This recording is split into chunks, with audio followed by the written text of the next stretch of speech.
When I saw this information come up on Twitter feeds, I was like, I need to put out a video about this because this is crazy. I didn't do any particular research. I just saw what Maurizio Suleiman put up on his Twitter feed. So after that, I've gone in and done a bit more research. There's an article here on the Ring Magazine website done by their newest reporter, Mike Coppinger. And it says, Bivol to vacate the WBC title, plans to proceed with Beterbiev trilogy fight. Now it starts off by talking about how Beterbiev is vacating the title. There was going to be a purse bid for David Benavidez.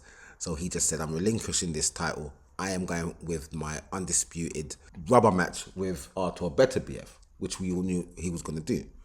I don't understand why the WBC couldn't sit on themselves and just wait for this to happen and let David Benavidez fight someone in the interim, because he's supposed to be the interim champion. He could have just done that, but they were very Johnny on the spot pushing for this purse bid. And I'm thinking, why are they doing that? They don't usually operate like this. But anyway, the part of this article that I actually want to read and concentrate on and focus on is this part where Patrick English wrote to the WBC president. What it says is, let's just read it from here. Everyone in boxing knows that there is a commitment for a third bout with Artur Beterbiev. We are working to consummate that bout. And this is what Patrick English is writing to the WBC. So this is part of Patrick English's note to the WBC. I don't know if it's the whole thing, but this is the part that they've put in the article. Everyone in boxing knows there is a commitment for the third bout with Artur Beterbiev. We are working to consummate this bout. In addition, we are dismayed at the inability of the rating organization to adhere to the rotation system set up many years ago. You are aware that the IBF has claimed to be the lead organization with justification for the next Bivol bout. So this is the part I want to speak about here, because I remember the fact that Michael Eifert is the IBF interim or the IBF number one contender, and he is actually the one that's next to have a title fight in the light heavyweight division. And because there's an undisputed champion, that undisputed champion, as long as he stays champion, has to rotate his mandatories. The IBF was next. The IBF is next. I don't know how the WBC can just push in and say, we are going to push for our mandatory. This is what I'm talking about, where boxing needs some sort of governing body or some sort of organization to keep everything in place, because anybody can just rush in and say, it's my title shot. No, it's my title shot next. And it's my title shot next. It says here, rotation system set up many years ago. So this is obviously an agreement by all the governing bodies, all the organizations, the WBA, the WBC, the IBF, and the WBO. They've all agreed to say this is a rotational system if there ever is an undisputed champion. You're next, and you're next. And in this situation, the IBF were next. And I remember the IBF being next. But I just think that Maurizio Suleiman has a bee in his bonnet about this whole light heavyweight situation. You can look at it from the aspect where the WBC is a Mexican-based organization. Same as David Benavidez is also from Mexico. So Maurizio Suleiman and David Benavidez do have that in common.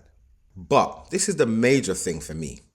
I remember when the dispute between Russia and the Ukraine kicked off, for some reason, this WBC president, Maurizio Suleiman, stated that no Russian national can fight for the WBC belt because of this dispute.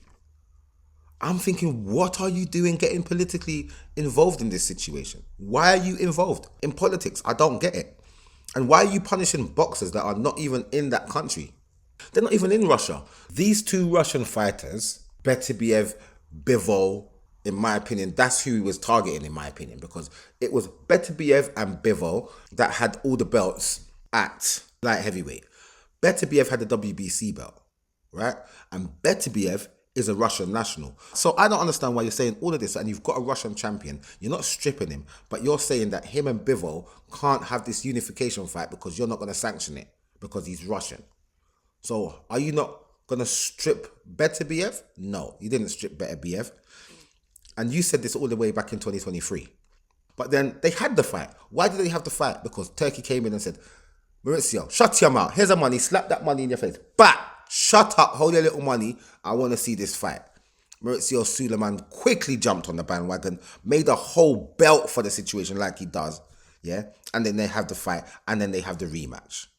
But I still don't think Maurizio Suleiman is happy. So he's gone and rushed Benavidez into the number 1 spot after he only just came up to the weight class and only had 2 fights. One against Vojdik, who has not been boxing that much recently anyway, for him to be anywhere near the top 10, for him to say, I'm beating you to climb up the ranks. And then you fought David Morrell, who had only had about 10 fights, and those 10 fights was in super middleweight. He came up to light heavyweight chasing David Benavidez. So how do those 2 fights qualify you to be the interim champion? That's something I'm looking at as favours from Maurizio Suleiman. And now you're the interim champion. All of a sudden you're pushing for the purse bid for a mandatory defence. And this is the thing about it. You're not even next in line. It's the IBF that's next in line. And I'm not understanding why the IBF are not saying to the WBC, hold on a minute, quiet yourself down. It's not even you next. You chill out and wait for your turn. And that's not happening. And then all of a sudden, we're talking about Callum Smith. You're going to fight Callum Smith in the interim. When you jumped on that plane, quickly went to Saudi and jumped back on the plane and went back to America on the same day, David Benavidez gave a couple interviews. And in the interviews that he gave, he said, well, hopefully, we might be looking at a future opponent. Callum Smith, we're both at 175. He just gave a great fight. And I think me and Callum Smith would be a great fight. So maybe we can make that happen in the future. So that lets you know that they had this Callum Smith fight in mind from a long time ago. But then when they went back to America now, David Benavidez's manager, Samson Lukowicz, is saying that, well, you know what? Turki Al-Sheikh offered us a lot of money to fight Callum Smith, but we turned it down. Because I'm not having my fighter fight for interim status anymore. He has to either fight for the world title or they're going to have to strip Bivol. He's going to have to relinquish the belt. And I'm thinking, wait a minute. How can you even talk about you're not fighting for interim status anymore when you just turned interim? What are you talking about? You just got to the weight and you're talking about you want to fight Bivol now. I was thinking this is so cap. And I just held on to that statement where he said, well, they're going to have to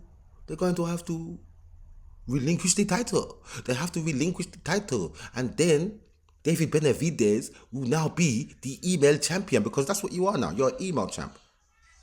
Don't you dare ever go on like say you can hold this title aloft. And you're probably not even going to defend the belt. Because when I look over at the WBC's top 10, top 15, it says here that they've updated this on the 8th of March 2025. But yet, they still have positions wrong, because Callum Smith beat Joshua Buatsi on the 22nd of February 2025. Also, David Benavidez beat David Morrell on the 1st of February 2025. So if they've updated this in March, there's no way David Morrell should be second, and there's no way that Joshua Buatsi should be 5th. And I can't even see Callum Smith on the rankings at all. Not in the top 15, not in the top 20.